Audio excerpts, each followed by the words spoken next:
All right, welcome back to the deep dive. We're all about taking big, complex ideas and breaking them down, really getting to the heart of them so that you can understand them quickly and completely. That's right. And today we're going deep into the heart of Islam by focusing on the Shahada. Yes, the foundation of Islamic belief.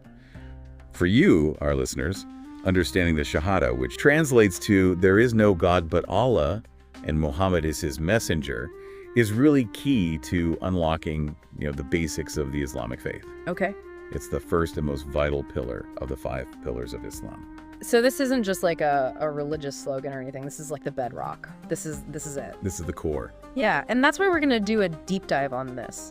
Our mission here is to really make sure you understand how fundamentally important this is. We're going to look at what it means, where it comes from, its theological significance, how it's meant to be lived out, and we'll also spend some time dispelling some common misunderstandings that people might have about it. Right. We want you to understand why this declaration holds such central importance for over 1 billion people worldwide. So let's jump right into the core of it, the theology.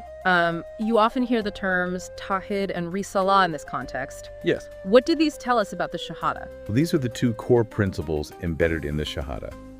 For you to understand, the Shahada really embodies the entire scope of Islamic theology, which is known as Aqidah.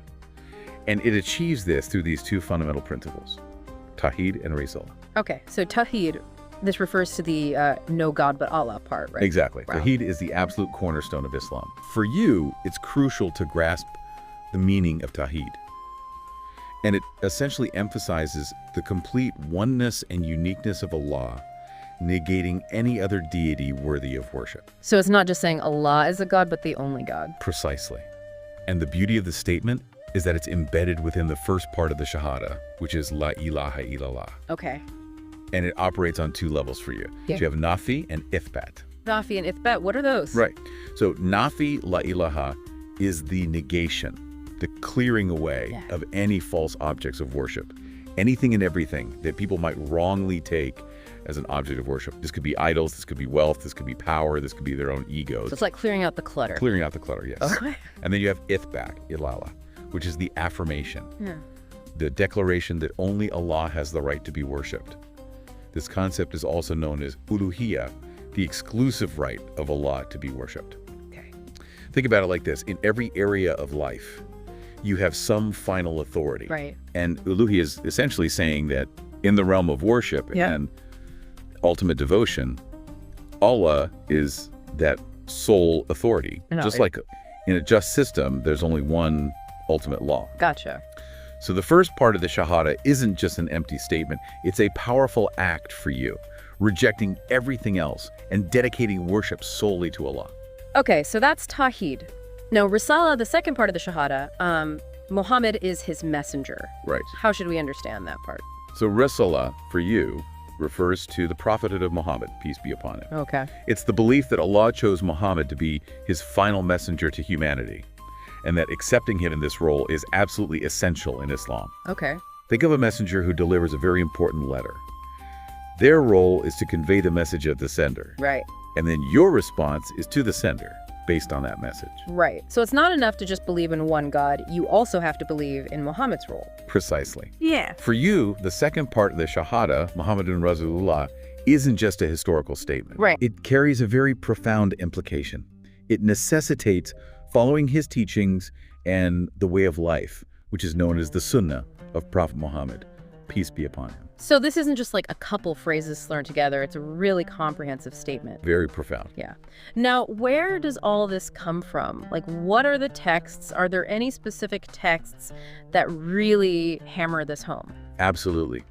For you, the listener, the Shahada is very deeply rooted in both the Quran and the Sunnah, which are the 2 primary sources of Islamic teachings. The Quran itself contains numerous verses that emphasize the absolute oneness of Allah. Can you give me an example? Certainly. In Surah Al-Imran, chapter 3, verse 18, the Quran states, Allah himself testifies that there is no deity except him. That's pretty direct. A very powerful declaration from Allah himself, affirming his unique divinity. Yeah. Are there any other examples from the Quran? Yes. In Surah Muhammad, chapter 47, verse 19, you find, know that there is no deity except Allah. This verse is often cited to emphasize the fundamental importance of this knowledge. you also find in Surah Al-Baqarah, chapter 2, verse 285, which speaks about the beliefs of the messengers and the believers. It implicitly includes belief in all the messengers of Allah, including Muhammad, peace be upon him. So the Quran really lays the groundwork for both parts of the Shahada. What about the hadith, the sayings of the Prophet? How do those reinforce this for us? Well, the hadith, which are the recorded sayings and actions of Prophet Muhammad, peace be upon him, explicitly mention the Shahada as a foundational pillar of Islam. For instance, in Sahih al-Bukhari, one of the most authoritative collections of hadith, it is narrated that the Prophet, peace be upon him, said, Islam is built upon 5 pillars, testifying that there is no God but Allah and that Muhammad is his messenger. So it clearly establishes the Shahada as the first and most crucial pillar. That's pretty definitive. Are there any other notable hadith about the Shahada? Yes. In Sahih Muslim, another major hadith collection, the Prophet encourages believers, renew your faith by frequently saying, La ilaha illallah.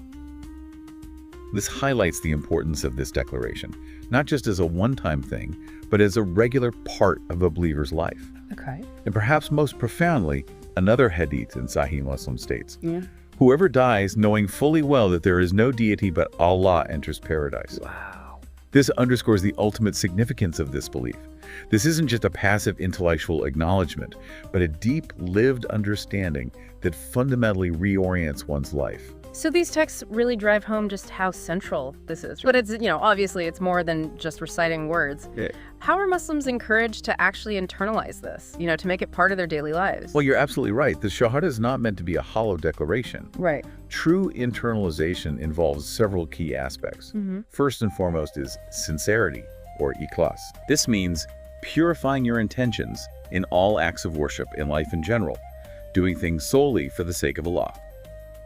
The Quran emphasizes this in Surah Al-Bayyinah, chapter 98, verse 5, which speaks about worshiping Allah with sincere devotion. So it's about the why behind the actions. Exactly. Then there's knowledge, or ilm. It's crucial to have a sound understanding of Tawheed to avoid shirk, which is the act of associating partners with Allah. This knowledge helps in truly grasping the uniqueness of Allah and avoiding any actions or beliefs that might compromise that. So understand what you're saying and what it actually means. Yes. Another practical step is regular recitation of the Shahada with reflection, especially during the morning and evening adhkar, which are recommended times for remembrance of Allah. Okay. This constant repetition helps keep the core meaning present in one's mind.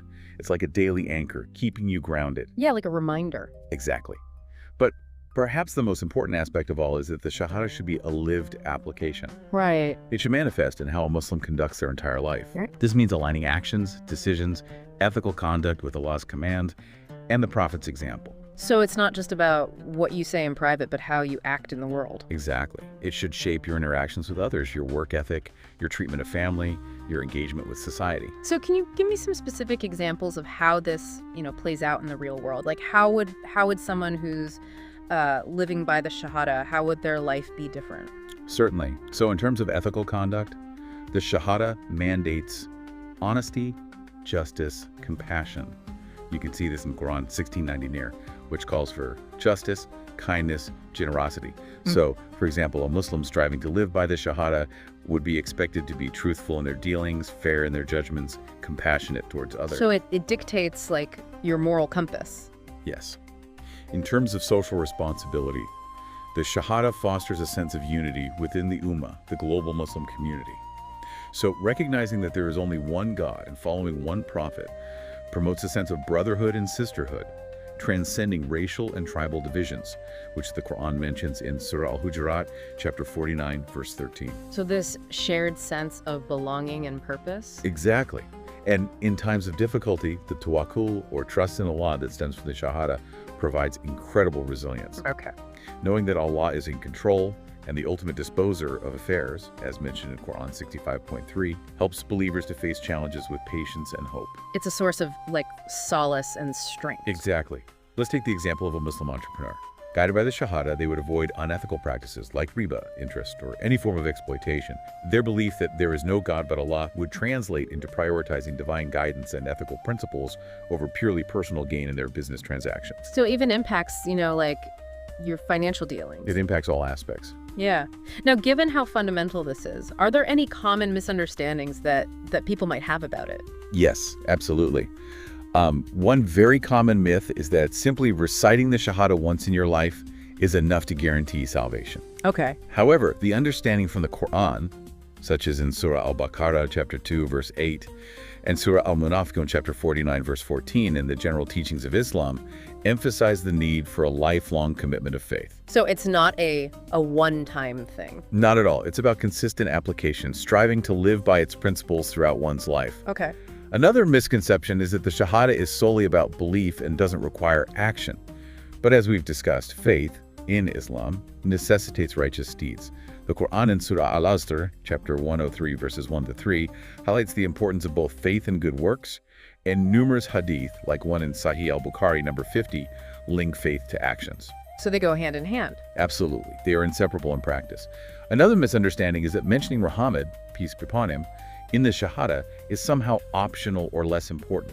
Okay. But in reality, accepting the prophethood of Muhammad is integral to accepting divine guidance fully. The Quran in Surah Al-Imran, chapter 3, verse 31, and Surah An-Nisa, chapter 4, verse 65, emphasizes the importance of obeying the messenger as a way of obeying Allah. So both parts of the Shahada are absolutely essential. They're like a whole, they're one thing. Exactly. It's one complete and indivisible declaration.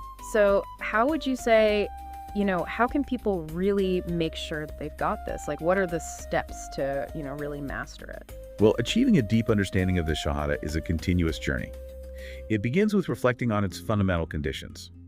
Scholars often mention key conditions like knowledge, ilm, of its meaning, certainty, unwavering belief, acceptance, embracing it wholeheartedly, and submission, acting in accordance with its implications. Yeah. The implied message in the Hadith, the key to paradise is La ilaha illallah, suggested this understanding and adherence are crucial. So it's about conscious engagement. Exactly. It's also important to avoid complacency and regularly audit your intentions. There's a well-known Hadith Qudsi, a divine saying narrated by the Prophet, that speaks to the importance of sincere intention. Okay. Continuously asking yourself why you do what you do. Right. It's vital. Self-awareness, accountability. Absolutely. Furthermore, the continuous study of Islamic theology, particularly the concepts of Tawhid and prophethood, is essential. And of course, passing this understanding on to future generations, teaching children the meaning of Tawhid from a young age. Okay, so that's ensuring the message endures. Exactly. Yeah. So what's the final takeaway here? What's the call to action? The ultimate call to action is to truly embrace the Shahada as a living covenant, not just a statement you recite. It should be the guiding principle that shapes all aspects of your life, your choices, your relationships, your aspirations. Right. As the Prophet Muhammad, peace be upon him, said, the best remembrance is La ilaha illallah. It underscores how central it is. Exactly. Muslims are encouraged to strive to be witnesses, or shaheed, of this truth in a world that often deviates from it. Yeah. And as the Quran reminds us in Surah Ibrahim chapter 14, verse 27, Allah will keep firm those who believe with the steadfast word in this life and the hereafter. So it's about living that truth, embodying it in every aspect of your being. A holistic commitment. Exactly. Yeah. The Shahada is a constant reminder of our purpose and our ultimate allegiance. Well, that was a really insightful look at the Shahada. I mean, we really went deep. Yes, we did. Looking at the core of it, the scriptural basis for it, how it's, meant to be, how it's meant to impact people's lives, and also clearing up some important misunderstandings. It's so much more than just words. Absolutely. It's the essence of the faith. It's the key to understanding Islamic teachings and the driving force behind a meaningful and purposeful life for believers. And as we wrap up, I want to leave you with this one final thought. Yeah. Even if you don't consider yourself to be a Muslim, think about this idea at the core of this statement. The absolute oneness of a guiding force in the universe. Mm-hmm. How might that idea, that singular focus, influence your understanding of your purpose and values in the world? A powerful question to ponder. It is. And that's something to think about, no matter what you believe. And on that note, thanks for joining us for this deep dive. Thank you for listening. We'll see you next.